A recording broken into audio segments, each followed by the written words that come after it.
Deixa eu ver em cima. A TV aqui na minha,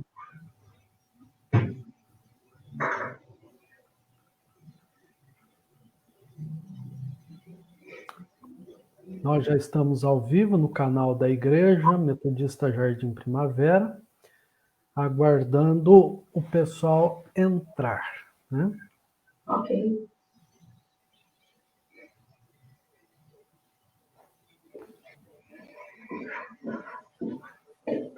Daqui a pouquinho eu vou registrar os primeiros bons dias e a gente dar início à nossa aula. Enquanto o pessoal vai entrando aí, chegando, você, meu irmão e minha irmã, busque o seu copo com água, busque o seu cafezinho. Eu já venho todo preparado para não ter nenhuma distração, né? Tá certo.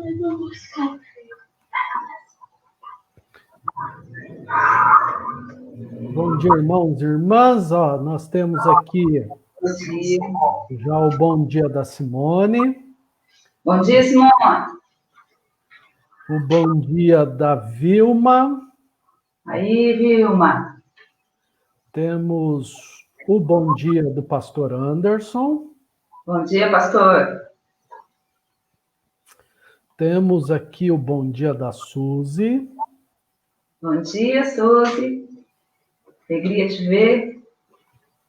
E o bom dia da nossa professora, né? Bom dia a todos. De hoje, o bom dia da Márcia. E assim o pessoal vai chegando, tá bom?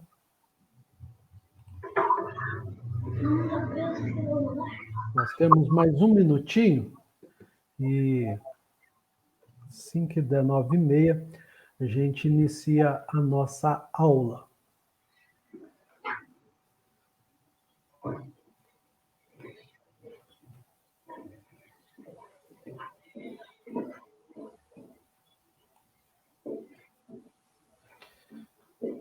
Queria pedir para os irmãos e irmãs que estão chegando aí, aqueles e aquelas que tiverem criança em casa, coloquem as crianças para assistir, que vai ser bastante importante a aula de hoje. A aula de hoje é voltada para os adultos, mas principalmente para as crianças, né? É um momento que as crianças também têm participação na vida da igreja, na vida da escola dominical. Sempre lembrando que na escola dominical presencial nós temos salas para todas as faixas etárias, desde os mais novinhos, né, de 1 ano, menos de 1 ano, 2 anos, 3 anos, e assim sucessivamente chegando até os mais velhos. Então, na nossa igreja e na nossa escola dominical, as crianças são muito importantes e têm o seu espaço de aprendizado, de convivência, né? Então, assim, os irmãos e irmãs que estiverem com as crianças podem colocá-las na frente, porque a aula hoje é para elas também, né? Então... Só um minutinho, pastor. Oi. Não vou dizer que é uma criança, é uma infanto-juvenil, tá? E ela está aqui hoje do meu lado para me ajudar, porque a criança ajuda desde pequena. Criança não atrapalha, criança ajuda. Né? Eu tenho aqui a minha neta, a Larissa, que ela está junto comigo hoje, me ajudando. Hoje ela vai me ajudar. Hoje eu preciso de ajuda. Então ela está aqui do meu lado. Isso aí.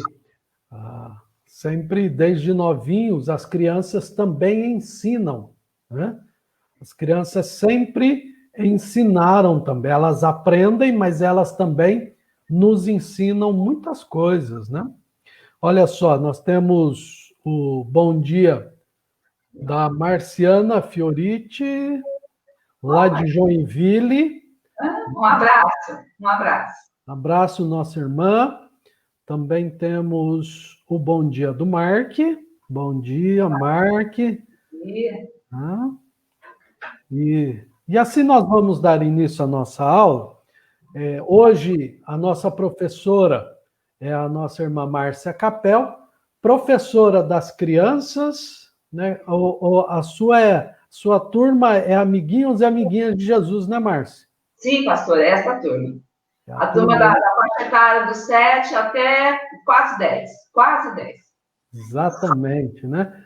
Então, sejam todos e todas bem-vindos e bem-vindas na nossa escola dominical, na nossa aula compartilhada através do Facebook. Hoje, dia 28 de junho, estamos às vésperas de começar o segundo semestre, né? Estamos terminando o primeiro semestre. E que primeiro semestre, hein? Um primeiro semestre totalmente diferente do que estávamos acostumados, né? Sim, é verdade. Mas Deus tem caminhado conosco, tem estado conosco e nos dado a oportunidade que mesmo em nossas casas, cada um na sua residência, poder compartilhar esse momento de aprendizado, esse momento de partilha de conhecimento na nossa escola, mesmo que de forma online, virtual, né? É sempre bom agradecer a Deus pelas ferramentas e as oportunidades que Ele nos dá de poder compartilhar as nossas experiências, compartilhar os nossos conhecimentos, compartilhar aquilo que Deus tem ministrado em nossos corações, né?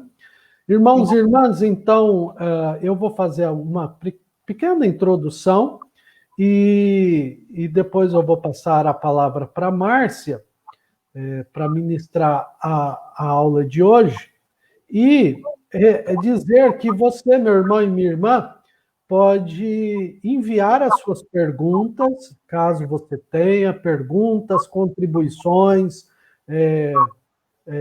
experiências, e a Márcia vai interagindo com vocês. Nós aqui vamos interagindo com vocês.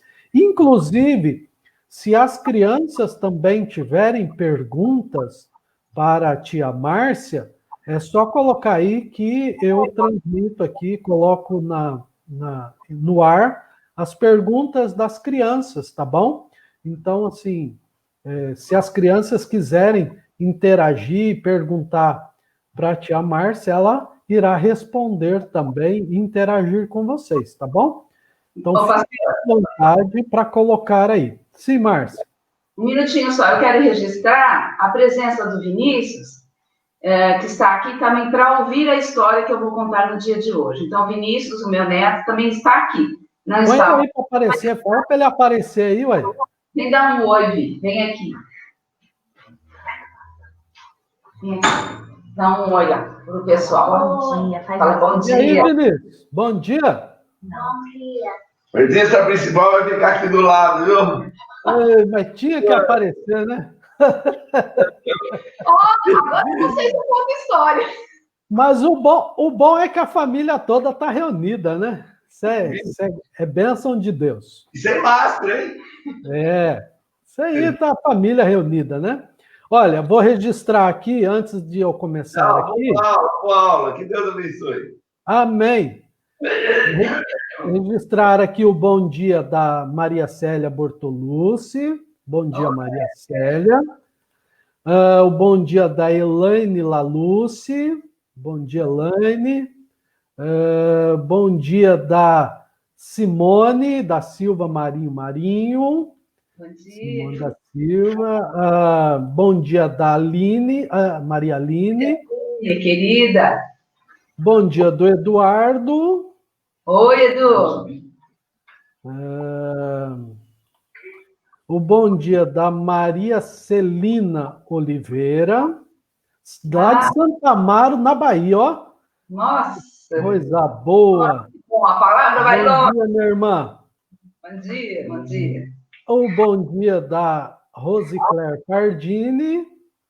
Bom dia, Rosicler.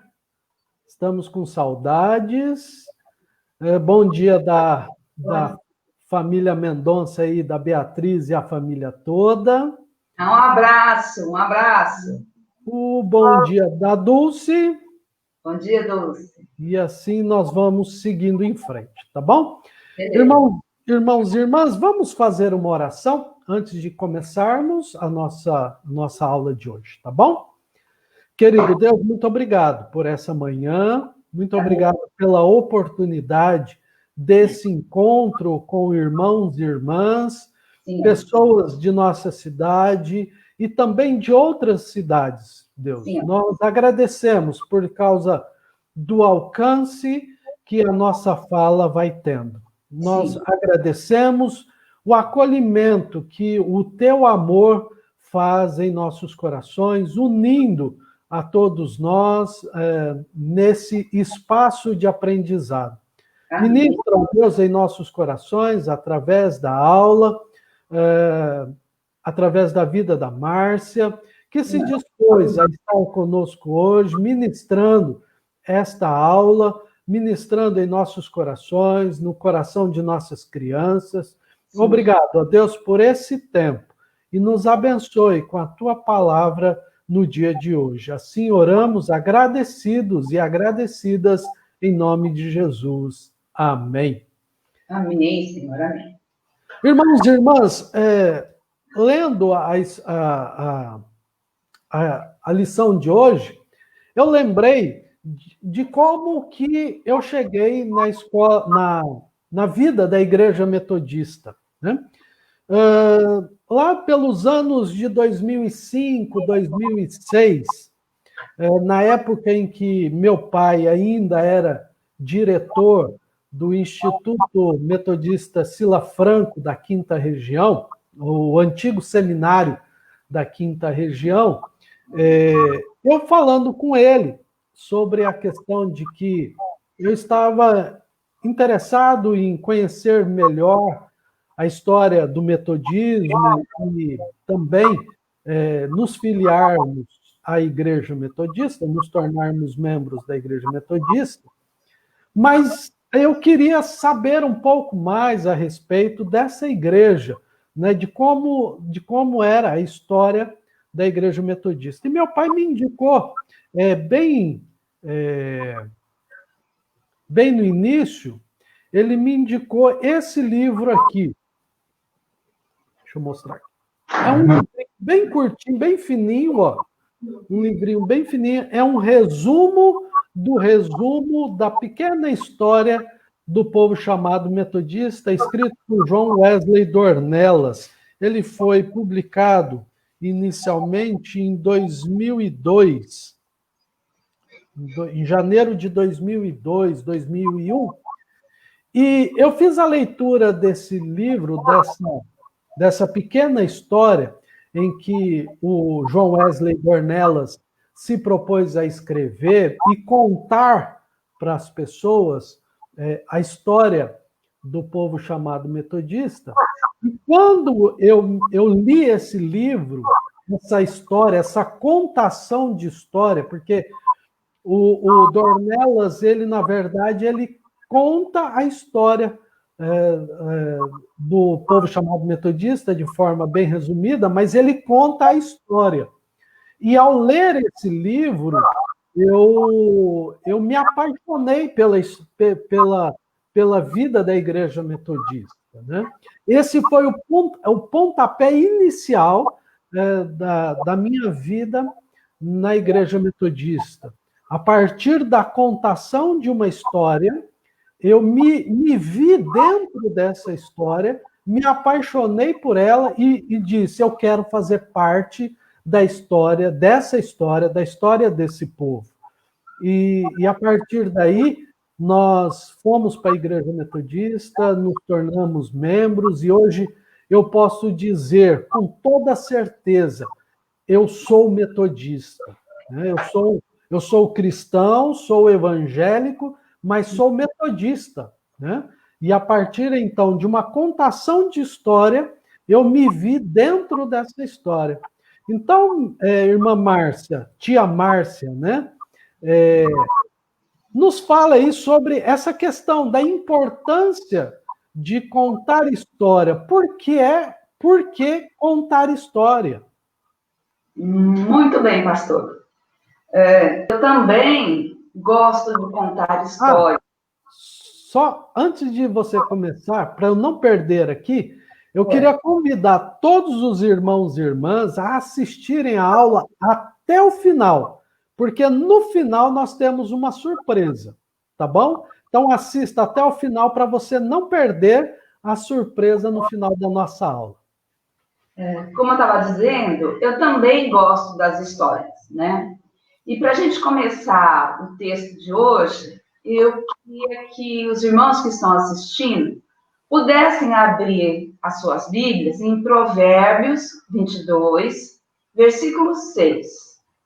Provérbios 22, versículo 6. O que que nós encontramos aí? O que que a gente encontra? Ensina a criança no caminho em que deve andar, e ainda quando for velho, não se desviará dele. Eu fui criança dentro da igreja metodista. Hoje, já tenho bastante idade. Não vou dizer que sou velho, porque velho não tem utilidade. Então, mas eu estou sendo útil. Eu sou útil ainda, graças a Deus. Então, eu queria compartilhar o texto que nós vamos estudar, e ele está baseado neste livro aqui, ó. Eu vou indicar este livro. Este livro é muito bom, tanto para pais quanto para professores. Ele é um bom orientador. E vou indicar este livro aqui. É a Bíblia em História, para os pais. Excelente. Nesse tempo de pandemia, em que os pais não têm a possibilidade de levar os seus filhos à escola dominical, mas eles podem contar histórias, elas estão todas contempladas aqui, tanto do Antigo quanto do Novo Testamento. Ele é bem ilustrado, as ilustrações são lindas e as histórias são fáceis de serem entendidas. Tem muito pai que não conhece a história da Bíblia. Então, ele lendo para o filho, ele vai conhecer também. Aí é um crescimento de pai e filho. Então, vamos lá. Vamos começar na nossa aula. No princípio, não havia palavra escrita. Havia somente a palavra falada. Inicialmente, pais e mães provavelmente contavam histórias dos seus pais e avós aos seus filhos, netos e às crianças com quem eles viviam. Abraão provavelmente tenha repetido histórias sobre como o Senhor criou o universo e salvou Noé e sua família do dilúvio. E deve ter falado do seu próprio chamado, e mais tarde seu filho Isaac, seu neto Jacó, devem ter continuado a tradição, contando também as suas próprias histórias. Então, contar histórias não é apenas para diversão. Ela também tem uma função educativa. Ela faz com que a cultura de um povo seja preservada. Qual é a nossa cultura? As histórias serviam para lembrar aos hebreus o que os tornava especiais. E conforme o tempo foi passando, contar histórias deixou de ser prática familiar e passou para grupos maiores. Contadores de histórias profissionais se tornaram comuns. As histórias não eram um único material passado adiante pelos contadores de histórias. Havia também provérbios, orações, poemas líricos, cânticos, leis e até charadas. Nós temos um grande charadista na Bíblia, Sansão. Em Juízes, você vai ver que ele faz uma porção de charadas. Trazendo a questão para os dias de hoje, o motivo de contar histórias é porque a história não acaba quando chega o fim. Ela nunca termina a história. Ela permanece na mente da criança, que a incorpora como alimento da sua imaginação. Imaginação criadora, fértil que a criança tem. Nesse sentido, a história contada é narrativa de fatos reais ou imaginários, que traduzem uma experiência ou uma ação completa, a qual, apelando mais para o sentimento do que para a inteligência. E tende a mover a vontade do ouvinte no sentido de imitar os personagens que acompanham. A história tem uma função. Qual é a função da história? Aquietar, prender a atenção, informar. A história socializa, ela educa, é importante alimento da imaginação, pois permite a autoidentificação, favorecendo a aceitação de situações desagradáveis. A história ajuda a resolver conflitos e, assim sendo, agrada a todos de um modo geral, sem distinção de idade, classe social, circunstâncias de vida. Nesta linha, vê-se a história como um meio eficaz de corrigir faltas, de ensinar bons costumes, de inspirar atitudes nobres e justas. E aí eu quero dar uma paradinha e quero contar uma experiência minha de escola dominical. Uma das vezes que nós estávamos fazendo escola bíblica de férias, eu contei uma história e ela tinha por finalidade ensinar boas maneiras. E ela tinha 3 palavrinhas muito especiais na história. Era por favor, obrigado e com licença. Contei a história, terminamos, as crianças se dissiparam, dispersaram, foram brincar. E aí chegou perto de mim uma menina. E ela falou para mim assim: eu não sabia que a gente tinha que falar essas palavras. Eu não conhecia. Isso fez toda a diferença na vida dela e na minha. Então, eu falo que a história é muito importante. Ela é educativa. Ela transmite valores. Ela muda conceitos. E Jesus empregou muito bem as histórias. Porque reconheceu que as parábolas, as histórias, é um método eficiente de ensino. Não é de estranhar que as histórias que Jesus contou foram lembradas por aqueles que procuravam registrar em livros sua vida e seus escritos. O mestre dos mestres foi um excelente educador, porque era um contador de parábolas, histórias. Assim, cada parábola que Jesus contou há mais de 2000 anos foi uma rica história que abriu leque da inteligência, quebrou preconceitos, estimulou os pensamentos, e este era o grande segredo, porque ele vivia rodeado de adultos e crianças. Aonde Jesus ia, tinha gente junto dele, porque queriam ouvir as histórias. E ele usava os fatos do dia a dia, a vida do campo, apesar dele ser urbano, ele usava a vida do campo para contar as coisas do reino. A história traz contentamento à criança, traz emoções, despertando ideias. Cabe lembrar que a história faz com que a criança ou o adulto veja-se a si mesmo nos personagens ali apresentados, servindo para corrigir maus hábitos e faz com que a criança cultive o gosto pela arte. Eu venho dessa história. A minha mãe é uma contadora de histórias. Eu aprendi com ela. Eu tenho feito um esforço grande para passar este estímulo, essa vontade de contar história para minha filha, para meu filho e para os meus netos. quero que eles sejam também contadores de histórias. Porque as boas histórias, elas nunca ficam velhas. Fábulas, lendas, histórias de aventura sempre encontram bons ouvintes. Mesmo quando são contadas várias vezes. Várias vezes você pode contar aquela história. Ela nunca vai ficar velha.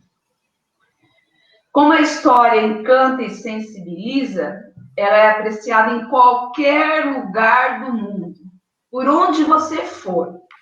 Se você contar uma boa história, ela será muito bem apreciada. Não importa aonde você vai. Aonde você estiver, ele descobrirá que as pessoas que amam ouvir e contar histórias, elas estarão atentas. E que com a idade não muda esse anseio. Por mais que você tenha idade, você vai gostar de ouvir histórias. Para contar uma história, eu preciso sentir. Agora é um depoimento meu. Para contar essa história, eu preciso sentir a história, viver a história, para depois eu contar. Eu não consigo contar sem antes estudar e entrar nos personagens. E eu me emociono muitas vezes com os episódios que eu conto. Muitas vezes eu até choro. Sou muito chorona, tá? Faz parte da família ser chorona. Mas eu me emociono demais quando eu conto. Porque elas brotam do coração. As histórias brotam do coração.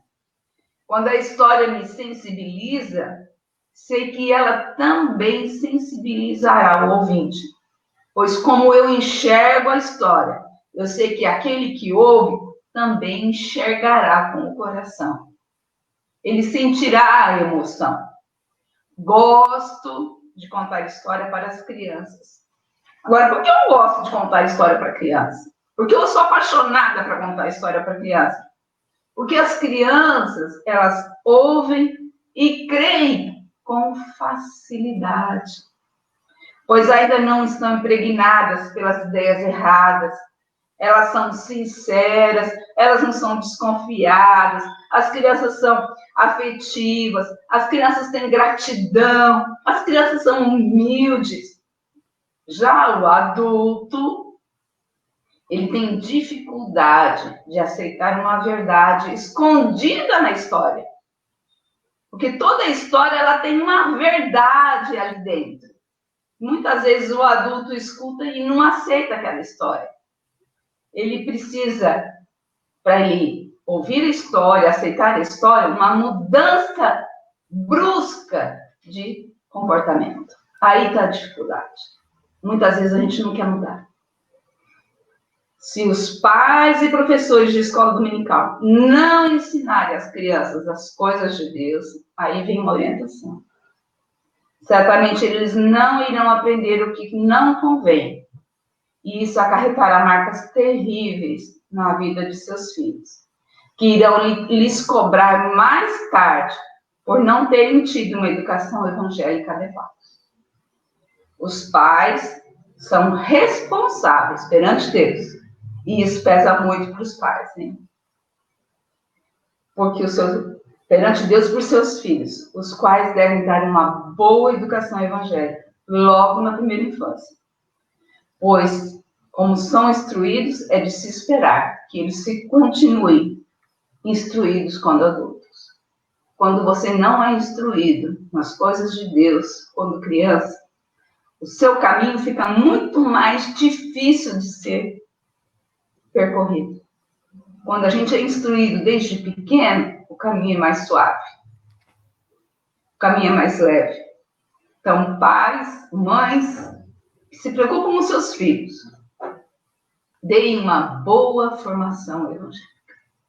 Vão junto, porque a minha mãe e o meu pai, preocupados com a educação dos seus 4 filhos, nunca deixaram e nunca houve motivo para não ir à igreja. Eles sempre nos levavam.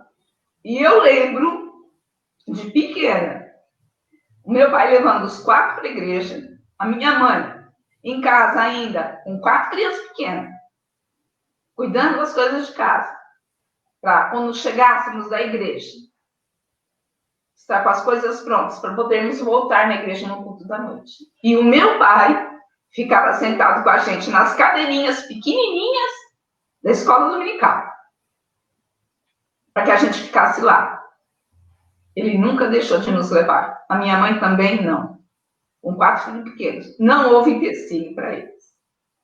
Então, não tem essa coisa de falar, tá dormindo, coitadinho. Não. É hora de levar? Vamos para a igreja. E mais tarde, bem mais tarde, eles vão te dar um valor imenso, como eu dou para minha mãe e para o meu pai. Eu sou grato a eles pela educação que eles me deram. A educação evangélica. A educação secular eu também sou grata. Mas a educação evangélica, essa não tem que me tirar. Essa eu sou muito grata. Já estou chorando. Me perdoe, eu sou chorona. Eu acho que essa primeira parte nossa já está concluída. Se alguém quiser alguma pergunta, tem a oportunidade, porque aí depois eu vou contar a história, e aí eu tenho a colaboração da Larissa. Então, vamos lá? Alguma observação, pastor? Por enquanto, não. Eu só tenho que registrar aqui o bom dia da Adriana Ruano, Gonçalves Ruano. Bom dia, Adriana. Bom dia, Adri. Essa aqui, Márcia, também é uma ótima contadora de história. Beleza? Essa também contou muita história na minha infância. Delícia. A minha mãe sempre foi professora de escola dominical também. Eu também. E uma das histórias que eu nunca mais esqueci foi a história de Mefibosete. Minha mãe era uma contadora muito, muito forte. Ela até hoje ela é uma grande contadora de história para as crianças, né? Então, bom dia, mãe, aí, dona Raquel, a Maria Aline de novo, aqui o nosso irmão Rufino Lopes de Oliveira. Muito bom dia, meu irmão, o Rufino. A Alda Maria de Aquino, lá de Glicério. Bom dia, Alda. E é isso. Aí, eu sei que é a Priscila que está escrevendo, mas está saindo aí no seu nome. Toda a história tem uma verdade, propõe uma mudança de comportamento, foi o que você disse, né? Sim. Precisamos instruir as crianças no caminho do Senhor, desde pequenos. Pais, deem uma boa educação religiosa para os seus filhos. E quando a gente tem isso, né, Márcia, vindo dos nossos pais, isso de fato emociona, né? Isso não tem como não se emocionar quando a gente lembra do empenho e da responsabilidade que nossos pais tiveram com as nossas vidas, né? Eu também me emociono muito quando eu lembro do esforço que meu pai e minha mãe sempre tiveram quando a gente era pequenos. Nós somos 5 filhos, né? E sempre nossos pais tiveram uma preocupação, uma ocupação muito grande em nos levar à escola dominical. O que eu sou hoje, o conhecimento que eu tenho hoje, eu devo muito à escola dominical, à contação de história das nossas tias, né? Tias e tios que marcaram a nossa vida na escola dominical. Então, assim, isso é de emocionar mesmo, né? Quando o filho que não experimenta isso, não sabe o que é essa emoção de lembrar do esforço dos nossos pais em nos levar à escola dominical, nos levar à igreja. No culto à noite tem o espaço para as crianças, o espaço próprio para as crianças serem ministradas na linguagem e no jeito delas, para que elas entendam a palavra de Deus. E assim, o próprio texto que você leu de Provérbios testemunha isso, né? Ensina a criança no caminho que deve andar, porque até quando for velho, quando estiver lá na frente, com experiência de vida, ele nunca mais vai esquecer disso, nunca vai se desviar do caminho do Senhor, porque teve a base, né? Teve a base evangélica, cristã, que você mencionou, né? Aí nós temos aqui o bom dia da Ângela. Bom dia, Ângela. E aqui nós temos a contribuição da Maria Celina, porque os adolescentes têm tanto... acho que é uma pergunta, né, que ela fez. Por que os adolescentes têm tanta dificuldade em seguir a palavra de Deus? O adolescente, ele passa nessa fase uma transição muito grande, né? De questionamentos, de rebeldia.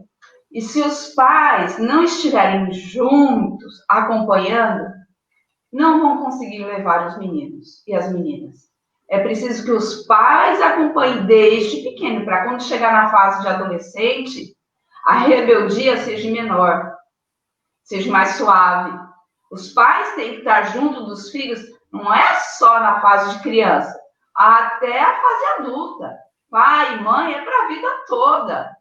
Então, hoje a gente vê o adolescente mais rebelde, mais resistente à palavra, porque não foi incentivado, ou não é incentivado a levantar cedo. Não levanta, o seu compromisso é com Deus. Levanta, vamos. E tem que insistir. Porque se você amolecer, deixa ele dormir. Ele veio tarde. No meu tempo, não interessava se eu chegava tarde ou não.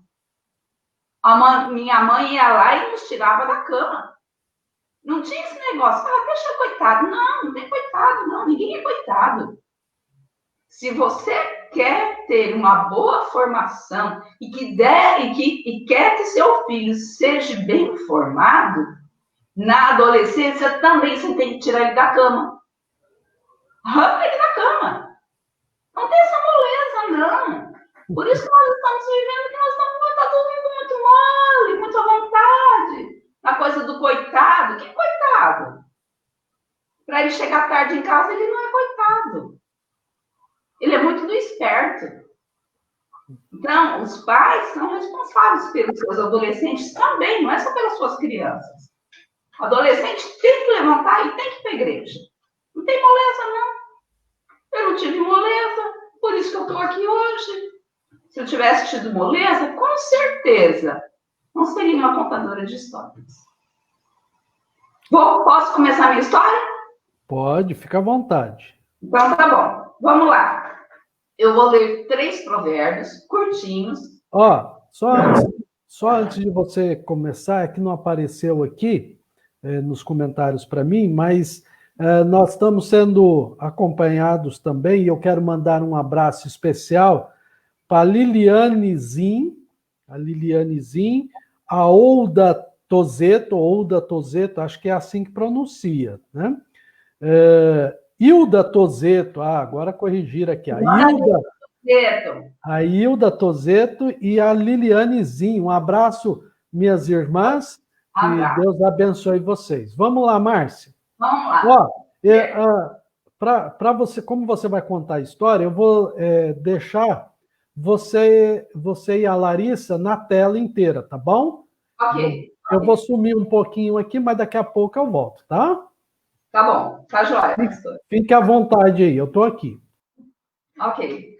Então, nós vamos ler Provérbios 10, 8, que diz assim: o sábio de coração aceita os mandamentos, mas o insensato de lábios vem a arruinar-se. Depois, Provérbios 12,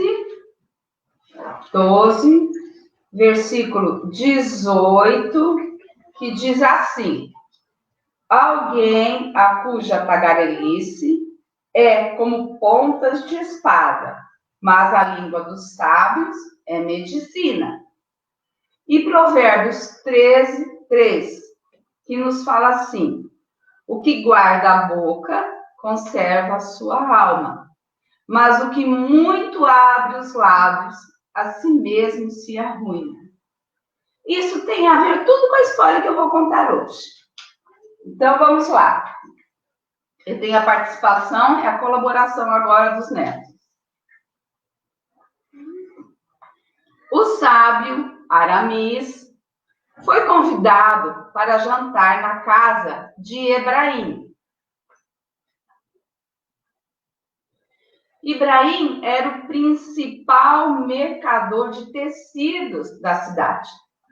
A sua casa grande e seu magnífico jardim davam provas da fortuna que se podia ganhar com tecidos. Desde o momento em que o sábio Aramis entrou, o comerciante esteve falando do seu sucesso. Parecia esquecer de dar a devida atenção ao seu hóspede, pois seu convidado era uma pessoa importante. Quando Ibrahim cansou-se de demonstrar que estava à cabeça do negócio de tecidos da região, começou a gabar-se de sua filha. Quando sua esposa entrava na sala, o comerciante dizia: "Minha Yasmin, quanto dependemos dela? Eu, certamente, sou a cabeça da família, porém é Yasmin que nos mantém unidos." Quando suas filhas passavam em silêncio, observando Aramis, seu pai olhava com amor e suspirava: "Minha Melissa, minha Milena, são as mãos de sua mãe.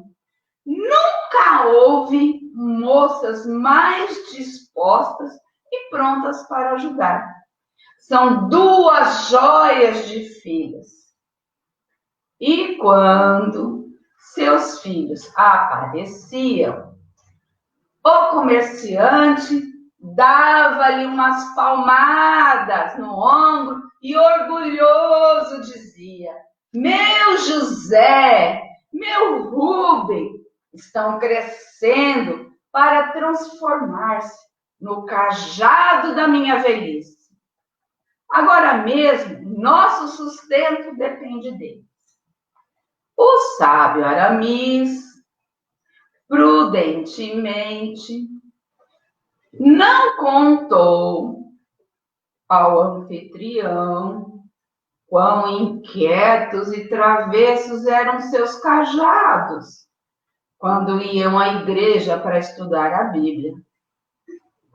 O sábio Aramis estava disposto a ouvir falar do sucesso de Ibrahim, parte do tempo, porém não o tempo todo.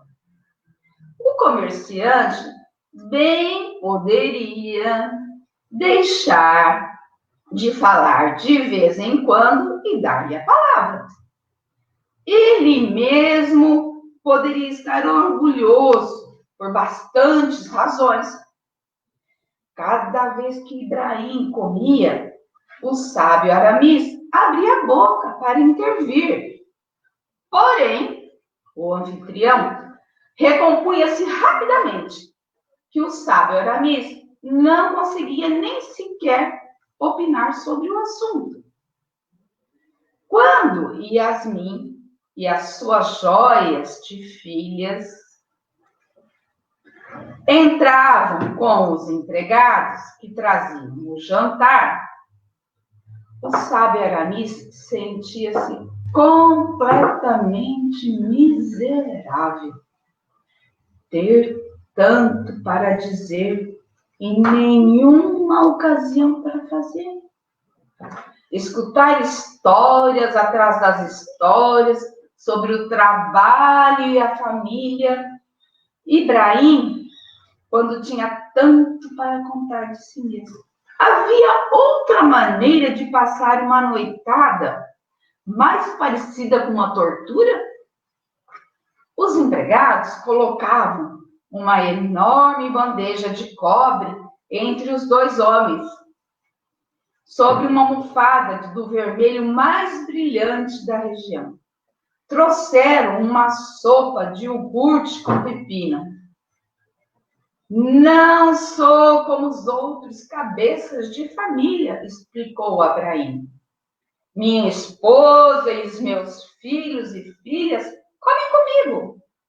Já que é apenas um sábio Aramis, também esta noite podem vir à mesa, como sempre, comer. Depois da sopa, houve um segundo prato, à base de berinjela assada.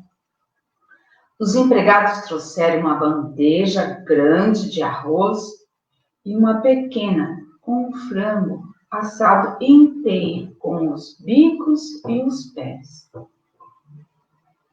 Nosso honrado convidante cortará e servirá o frango, anunciou Ibrahim. O sábio Aramis podia ver que seu anfitrião estava satisfeito consigo mesmo por não ter que pegar, por cortesia, um pedaço menor do frango. O sábio pegou a faca de trinchar. Contou as 6 pessoas que estavam sentadas à mesa e lembrou-se de que com ele eram 7. Sabia perfeitamente como cortar um frango entre ele e a sua mulher, e ainda deixando algo para a sopa do dia seguinte.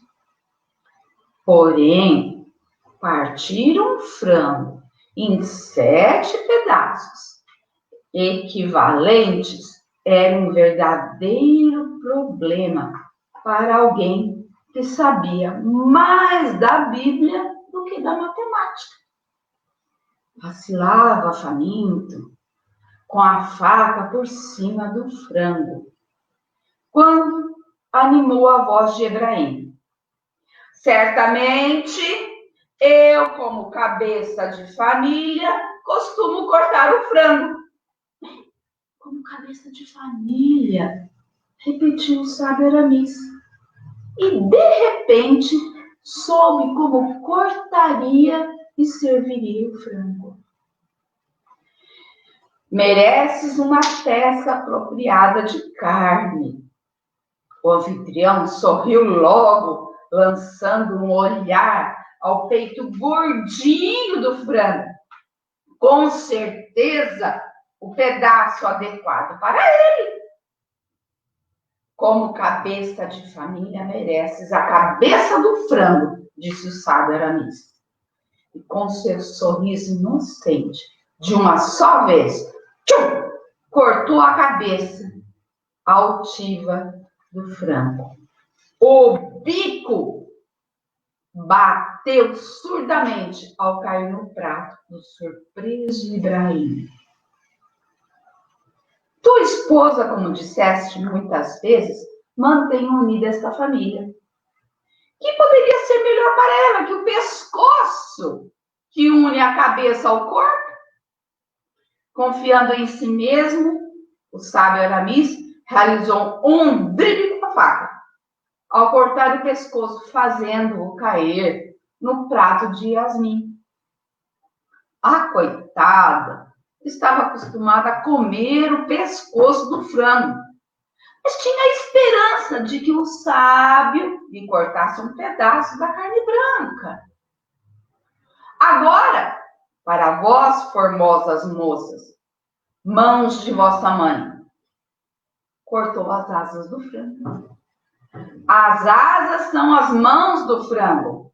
Uma para ti, Melissa, e outra, boa e crocante, para Milena. As moças olhavam famintas para o corpo opulento do frango e as asas ossudas que o sábio tinha lançado em seus pratos.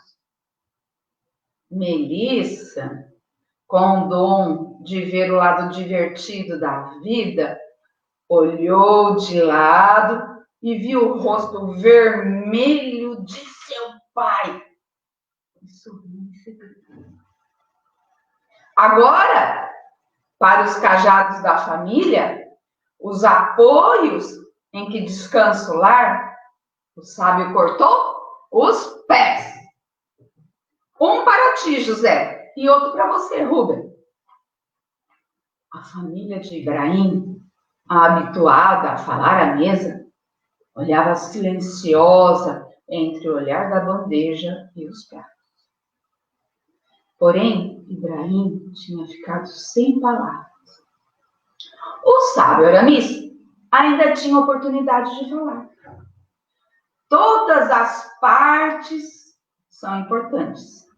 As que têm um significado especial estão repartidas. Suspirou enquanto amontoava o resto do frango em seu prato. Eu sou apenas um sábio. O que resta bastará para mim. O sábio Aramis dedicou-se a comer, comparando cada pedaço delicioso com os outros.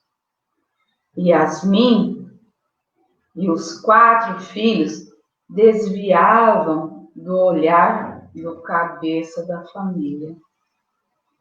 Ibrahim não tinha absolutamente nada para dizer.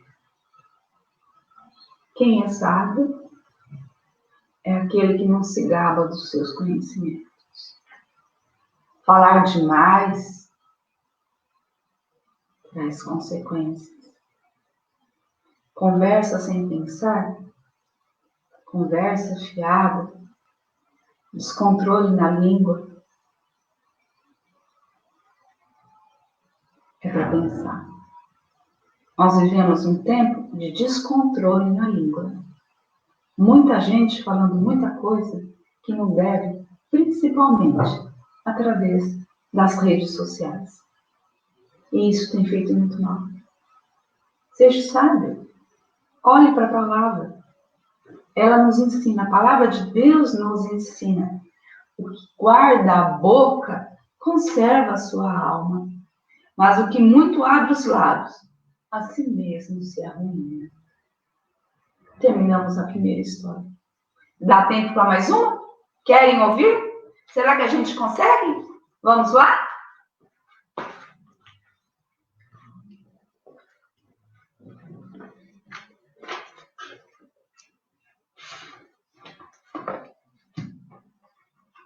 Cadê o texto, filho? É esse. Você levou, filho. A outra história, enquanto a Larissa me traz, nós vamos abrir a nossa Bíblia em Hebreus. Hebreus 4, versículo 12. E a gente vai entender essa história. Eu não trouxe hoje histórias da Bíblia, mas eu trouxe hoje histórias que falam o meu coração. E eu acho que elas falam o seu também. Elas nos instruem, elas servem. Uma outra oportunidade, contarei uma história bíblica, com certeza. Eu acho que não vai faltar. Hebreus 4, versículo 12. O que nós encontramos aqui?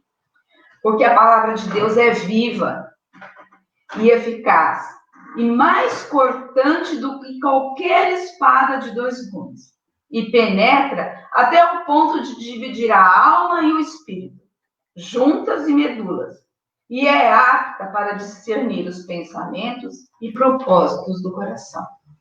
Então, a história que eu vou contar agora é O Rei e os Lenhadores. É uma história um pouco mais longa, mas é muito bonita. Ela não é com bonecos, como nós vimos da outra vez. Agora, ela é ilustrada com gravuras.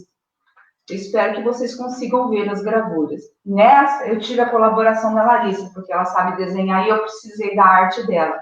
Então, ela está aqui também para me ajudar. A tempestade era muito grande. Umas árvores caíam, outras eram arrancadas, com raízes e tudo. O barulho era assustador. Os raios iluminavam a noite escura e os trovões explodiam. Uma carruagem desgovernada era empurrada pelo vento, para lá e para cá. O homem que comandava os cavalos caiu. Ai! Ele gritou. Os cavalos saíram da carruagem e fugiram pelo mato. E o homem ficou sozinho. Ai! Ele gritou. Saiu andando sozinho na chuva e pelo meio do mato. Mas que frio! Seu queixo batia descontrolado. Sua roupa toda rasgada. E agora? Oh, no meio do mato, lá longe, bem lá longe, apareceu uma luzinha. E o homem cansado e abandonado no temporal pensou: será que eu vou conseguir chegar naquela luzinha? E ele foi andando, andando, sem tirar os olhos da luz. Ele estava molhado, a roupa enroscava nos galhos das árvores que balançavam por causa do vento e a roupa toda rasgada. Ai, estou chegando, olha! É uma casinha tão pequenininha. Como caiu com tanta chuva? E com essa ventania? Ai, que bom, cheguei. Quem será que mora ali dentro? E o homem quase desfaleceu. Bateu e gritou o mais alto que pôde: abram, por favor! Abram, abram! E lá dentro da casinha, o lenhador perguntou para sua mulher: você ouviu? Parece que bateram. Que é isso, marido, aqui no meio do mato, com esse temporal? Eu também ouvi. Há alguém aí. Corra ver quem é. Deve ser alguém perdido na escuridão e na tempestade. E os dois correram para abrir a porta. Quando abriram, a chuva entrou com o vento, varrendo a pequena sala. Nossa, um homem, entre.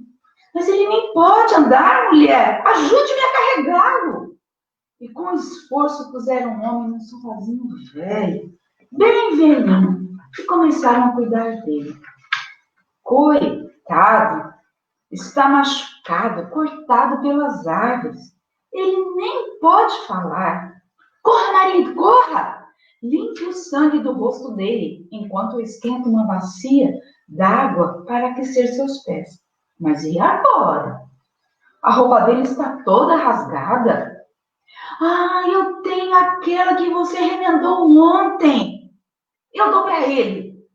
E correu buscar. E logo depois, o homem estava limpo e com uma roupa muito simples, mas limpa e seca. Ai, que alívio, que bom. Ai, toma este chá, é de hortelã. Olha, eu tenho uma mandioca frita. É só o que existe aqui para se comer, mas é uma boa mandioca. O homem sorriu, estava melhor, comeu a mandioca e disse: mas que delícia! Obrigado, mas muito obrigado. E ele olhou em volta para ver a casinha e depois disse: vocês são muito bons. Me receberam assim, sem nem me conhecerem. Ora, o que é isto? Recebemos qualquer um que bate a nossa porta. Vocês vivem bem aqui? Ele perguntou. E ele olhou pela casa e observou uma pequena sala com um fogão a lenha e um sofá velho. Era tudo que eles tinham. O que vocês fazem aqui? Ele perguntou. Nós somos lenhadores. Cortamos árvores e rachamos lenha o dia todo. Só paramos quando fica escuro. Lutamos muito e quase não ganhamos dinheiro. Um rico não pode fazer ideia do que seja um pobre e que às vezes sente fome e arranca uma mandioca e de repente ela está tão dura que não dá para comer. E o pobre procura a outra e não acha. E vai dormir depois de trabalhar o dia inteiro com uma fome danada. Nós dois, às vezes, conversamos. Será que o rei que mora no palácio, cheio de coisas boas, boas roupas, dinheiro, será que ele não pensa nos pobres, não? Que é isso, marido? Como o rei pode sentir a miséria? Ela fica muito muito longe dele. Sabe, disse a mulher para o homem. Meu marido fala assim, porque o pobre que passa fome somos nós. Olha para minha mão. E a mulher esfregou a mão machucada do trabalho, nas suas roupas grossas, e mostrou para o homem. E ele olhou demoradamente para aquela mão toda rachada. E a chuva caía grossa lá fora. Parecia que nunca ia parar. E aquele homem ficou 2 dias naquele casebre. Riram muito, conversaram muito. E depois de 2 dias, a chuva parou. O sol brilhou. Ai, que lindo! Bem, amigos, falou o homem, agora eu me vou. Obrigada por tanta camaradagem. Tchau, que Deus os abençoe. E o homem saiu andando a pé, com as roupas do lenhador. E lá longe ainda deu adeus para os lenhadores. O tempo passou, passou, passou.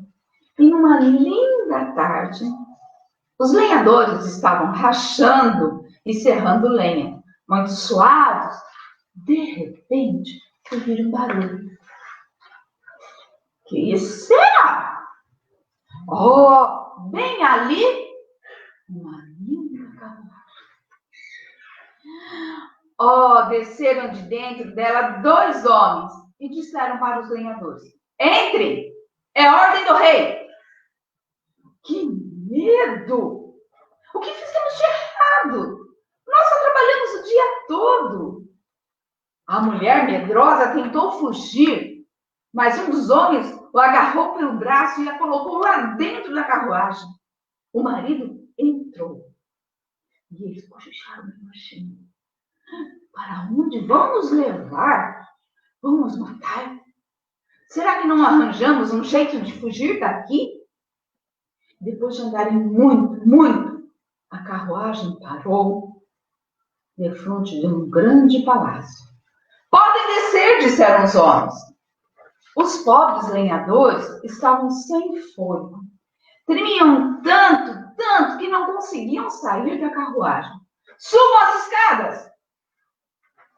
E eles começaram a subir aquela linda escada do palácio, trêmulos de pavor. E quando chegaram aí em cima, o lenhador falou: Olha, mulher, você não viu este rosto em algum lugar? Mas parece que sim. Mas este homem é o rei? Mas parece que é o homem da tempestade. Olha, é ele mesmo. Então aquele homem que socorremos na tempestade era o rei? E agora? Falamos mal dele. Que ele não socorria os pobres. E agora? Ajoelharam-se gritando: Perdão, perdão! Nós gostamos do Senhor, ó rei, não nos mate! E o rei olhou para eles com amor e falou bondosamente: Não vou fazer nenhum mal para vocês. Levantem-se. E eles levantaram desconfiados. E o rei falou: Vocês cuidaram de mim quando eu estava doente. E me deram tudo que tinham. As mandiocas. E nunca vou me esquecer. Então vocês vão morar aqui no palácio. Comigo. O quê? Morar aqui neste palácio? Sim, aqui comigo. E eu vou dar tudo para vocês. Agora, venham atrás de mim. Vou mostrar onde vão ficar. E o rei foi na frente. E os lenhadores, sem jeito, atrás dele. E o rei abriu uma porta e disse: Este é o quarto de vocês. A boca dos 2 se abriu e eles não conseguiam nem fechar.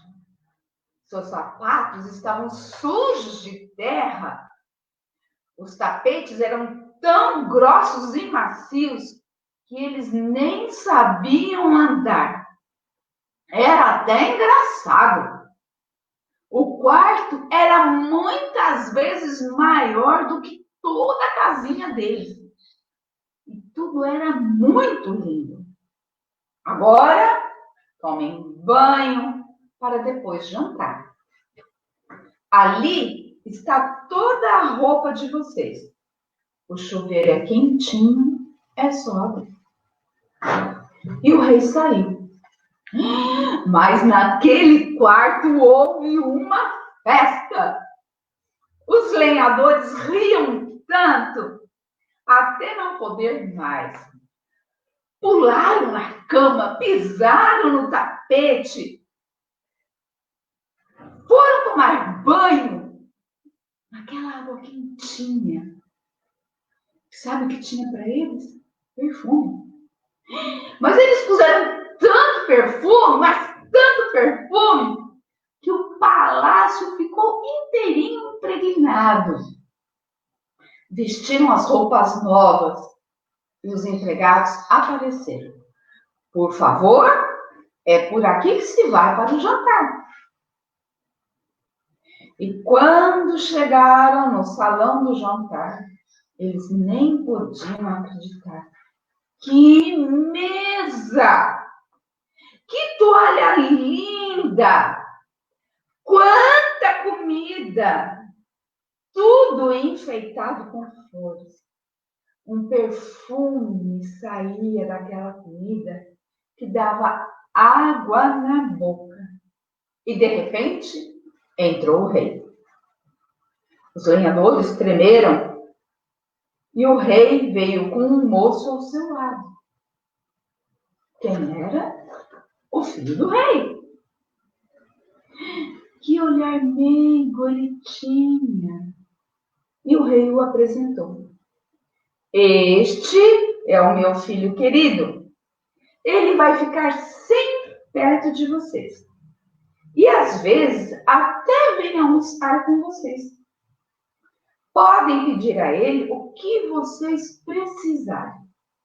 E o rei bateu 2 palmas e apareceu um empregado carregando um prato dourado muito lindo, com uma bela tampa, toda trabalhada, com pedras preciosas em cima. E colocou o prato bem no meio da mesa. E depois saiu. E aí o rei disse: prestem atenção, mas muita atenção. Este prato vai ficar sempre no meio da mesa. E vocês não vão poder mexer nele nunca. Vocês comam todos os dias desta comida cheirosa. Comam quanto quiserem e o que vocês quiserem. Porque foram muito bons para comigo naquela tempestade. Mas repito, não mexam no prato decorado. E vocês assim vão morar para sempre comigo. Mas se mexerem, vocês serão mortos. Vocês aceitam? Está bom? Os lenhadores, sentindo o cheiro delicioso daquela comida, disseram: está bem. Não vamos mexer no prato dourado. E cochicharam os dois. Mexer para quê? Com tanta comida gostosa, o prato dourado não vai fazer falta. O rei sorriu e disse: então está ótimo. Então agora comam à vontade. E o rei saiu. Os empregados começaram a servir tanta coisa para eles. E também os ensinaram a pegar no garfo, na faca, a usar os talheres, ensinaram a usar o guardanapo, tudo mais, que é da etiqueta. O filho do rei deu até risada, porque ele ficou para jantar com eles. E com o tempo, eles foram aprendendo Que delícia era morar no palácio. Que sossego, que paz.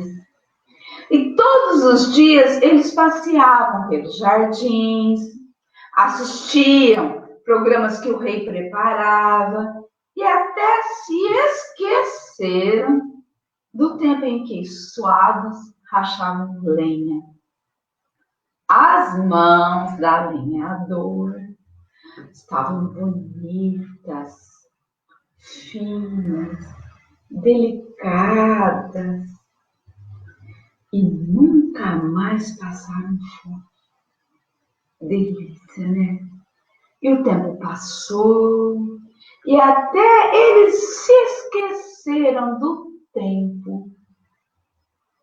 Mas um dia, na hora do jantar, a mulher lenhadora olhou de um modo diferente para o prato dourado que estava no meio da mesa.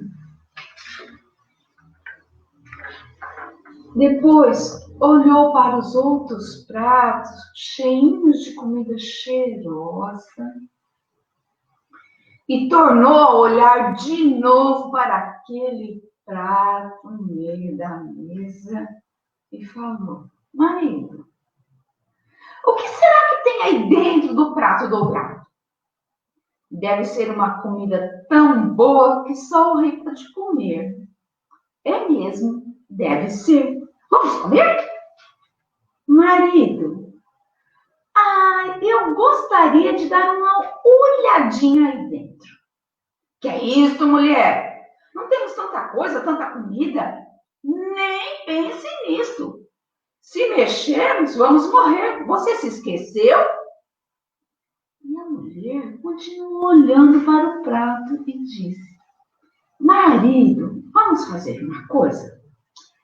Abre só um pedacinho da tampa e eu olho lá dentro. Eu vou só olhar. Ora, o que é que tem só olhar? Houve um barulho vindo lá de dentro. Escute. E o marido também ouviu. Ué, o que tem aí dentro? E os dois puseram o ouvido na tampa. E um barulho diferente cochicharam os dois. Vai, marido. Levanta só a pontinha. É só um pedacinho e eu olho. E tanto ela falou e insistiu que ele também ficou curioso e disse: tá bem. E eu levanto, mas só um pouquinho. E ele foi levantando com cuidado a pontinha da tampa. Ai! Um rato pulou de lá de dentro. A mulher gritou, a tampa caiu e quebrou no chão. Quebrou-se em 1000 pedacinhos, mas a mulher continuava gritando: socorro, socorro, fecha o prato melhor, vamos ser mortos. Como fechar o prato? A tampa está partida, você não vê? Não adianta mais. Era a voz do rei. Eu não disse para não mexerem no prato dourado? O que aconteceria se mexessem? Os lenhadores apavorados não conseguiam falar. Então o rei disse: morte! E vieram soldados. Os lenhadores choraram, pediram perdão, mas não adiantou. Entrou, nesse momento, o filho do rei e disse: pai, perdoa. Eles são tão curiosos, parecem criança. Pai, castiga, mas não os mate. Eu sei que eles desobedeceram, mas por mim, que sou seu filho, não mate. Os lenhadores choravam, tremendo. O rei, com tanta bondade no filho, pensou, Os soldados ficaram ali parados, olhando. Os empregados olhando. Aí o pai disse: por amor ao meu filho, vocês não vão morrer. Tá livre? Mas vocês nunca mais vão poder entrar aqui. Nunca mais comerão desta comida. Vão voltar a rachar lenha e comer mandioca. O rei ficou muito triste. Agora, saiam daqui. Os lenhadores ainda deram uma olhada no palácio, pensaram naquele quarto cheio de conforto, e de cabeça baixa, desceram aquelas escadas bonitas e largas e voltaram para o seu casebre, coberto de mato. Volta ao casebre.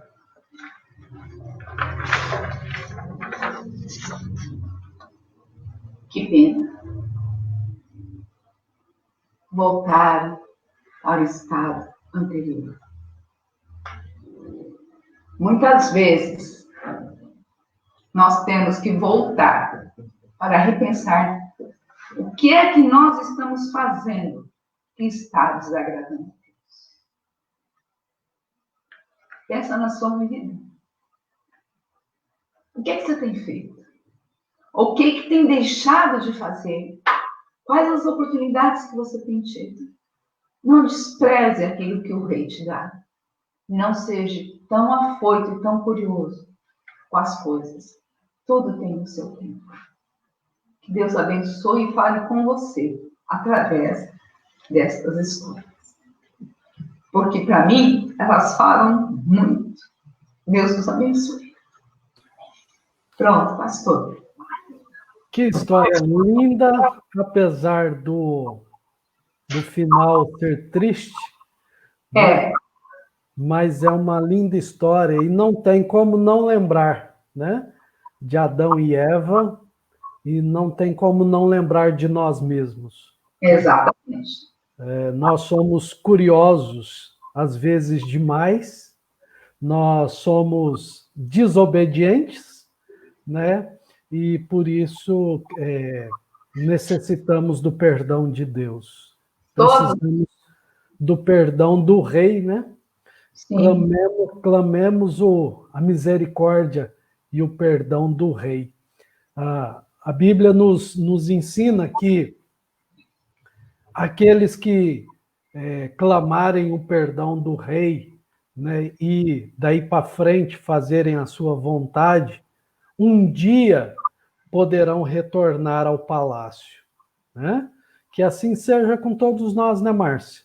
É verdade, pastor. Que tem uma oportunidade. E que nós e nossos filhos e filhas, nossas crianças, possam aprender com essa história do rei dos lenhadores, né, a prestar mais atenção na vontade de Deus e buscar cumprir com aquilo que o rei determinou, né, e não aquilo que nós queremos fazer. Né? Que Deus realmente nos abençoe, que esse domingo seja um domingo de pensar, um domingo de lembrar dessa história e pensar como tem sido a nossa vida, né? Como tem sido a vida das nossas crianças e que elas também possam aprender a fazer a vontade do rei, fazer a vontade de Deus, né? Muito bem, Márcia, muito bem. Obrigado por essa aula, obrigado pelas histórias contadas. Né? Eu que agradeço, pastor, eu que agradeço por essa oportunidade. Estava ansiosa, vou dizer, estava ansiosa e nervosa. Agora estou tranquila. A história do Aramis e do Ibrahim, que nos ensina a sermos sábios e humildes, né? A prestar mais atenção nessa questão, e a história do rei dos lenhadores, que nos fazem pensar a vontade do rei. E a vontade de Deus é justamente essa, que nós sejamos humildes, dependentes de Deus, fazendo a vontade de Deus, né, para que possamos colher coisas boas da vida, nessa vida agora e também na vida futura pós-morte, né? Que bom. A nossa irmã aqui, deixa eu aumentar aqui para a gente ler, tá bom? Só um minutinho. A nossa irmã Maria Celina Oliveira, o final triste, mas foi a desobediência. É isso mesmo, né? É o preço da desobediência. É isso mesmo. Que possamos aprender com essa história a sermos obedientes a Deus. É né? isso aí. Muito obrigado. Muito obrigado, minha irmã Maria Celina, pela contribuição. Então, Márcia, que Deus realmente nos abençoe. Nós vamos encerrar a aula de hoje. Você vai fazer a oração de encerramento e logo em seguida vem a surpresa de hoje, tá bom? Tá bom. Oremos então. Querido Deus, Deus de amor, Deus de bondade, nesta manhã somos muito gratos, porque podemos ouvir, falar, testemunhar e sentir no coração a diferença que o Senhor faz nas nossas vidas. Abençoa, Senhor, a cada criança. Abençoa os seus pais. Que eles tenham, ó Deus, a preocupação de estar na tua casa. Que tenham o cuidado de levar a palavra aos seus filhos. Que tenham o prazer de contar histórias bíblicas ou outras histórias que venham trazer uma mudança de comportamento, uma mudança de vida. Abençoa, Senhor, as famílias.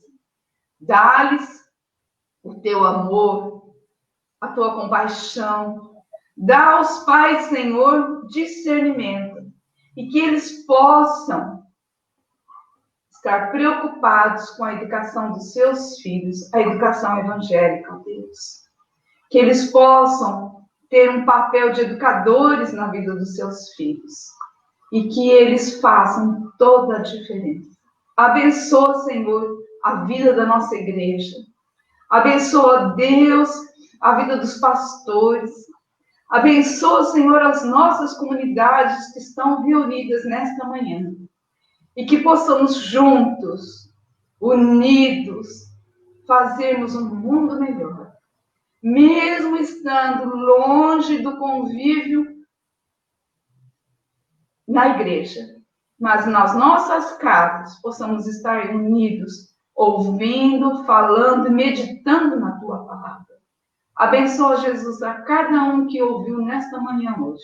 Que eles possam ser multiplicadores. Que eles possam levar as histórias, as mensagens, aonde for, em qualquer lugar do mundo. Que eles possam transmitir a tua vontade. Abençoa-nos, Senhor. E que possamos ser cada vez mais divulgadores. Perdoa os nossos pecados. Somos falhos, desobedientes, mas torna-nos, Senhor, obedientes ao compartilhar a tua palavra. Abençoa-nos, Jesus, é o que nós te pedimos, hoje e sempre. Amém. Amém. Amém. Só um minuto.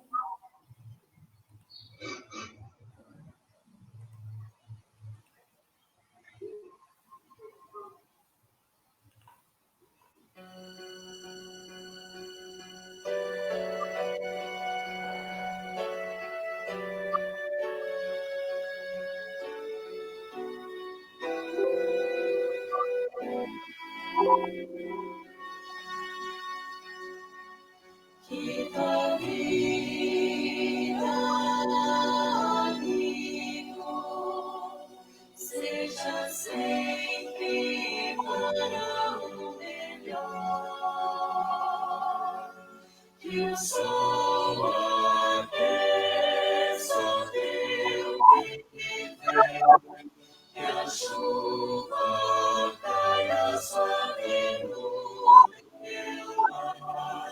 E até nos encontrarmos outra vez. Que Deus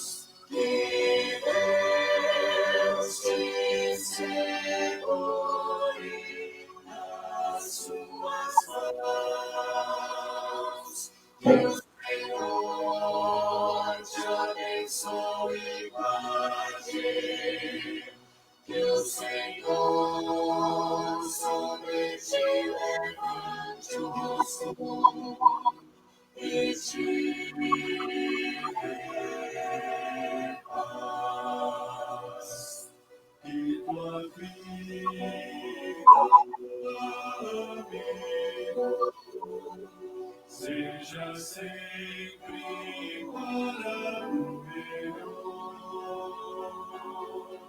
Que o sol aqueça quem viver, que a chuva caia sobre o teu lar, até nos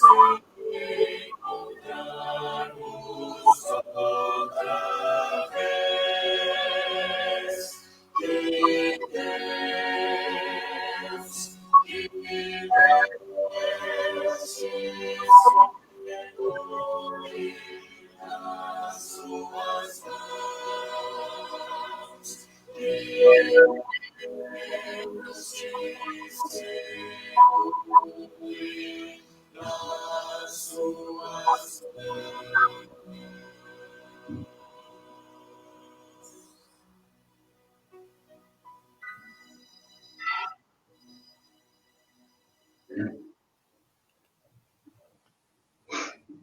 Lindo, pastor.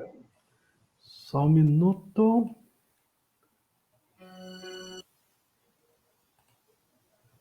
Muito bem. Que Deus realmente nos abençoe no dia de hoje. Nos segure nas suas mãos. Amém. Amém. Márcia, fica só mais um pouquinho aí, tá bom? Pois não, pois não. Um abraço, irmãos e irmãs. Bom domingo a todos, um bom almoço e uma boa convivência com a família. Tchau. Até domingo que vem. Pastor, um convite. Quando voltarmos ao convívio social, convido todos os pais para levar os seus filhos à escola dominical. Não percam esta oportunidade. Não deixe para amanhã. Não deixe para depois. Faça-o agora. Isso aí. E convidamos a todos e todas também para a nossa celebração do culto hoje, às 18h30, tá bom? Nos encontramos, então, às 18h30. Tchau, um abraço a todos e um bom domingo. Um abraço a todos. Deus os abençoe.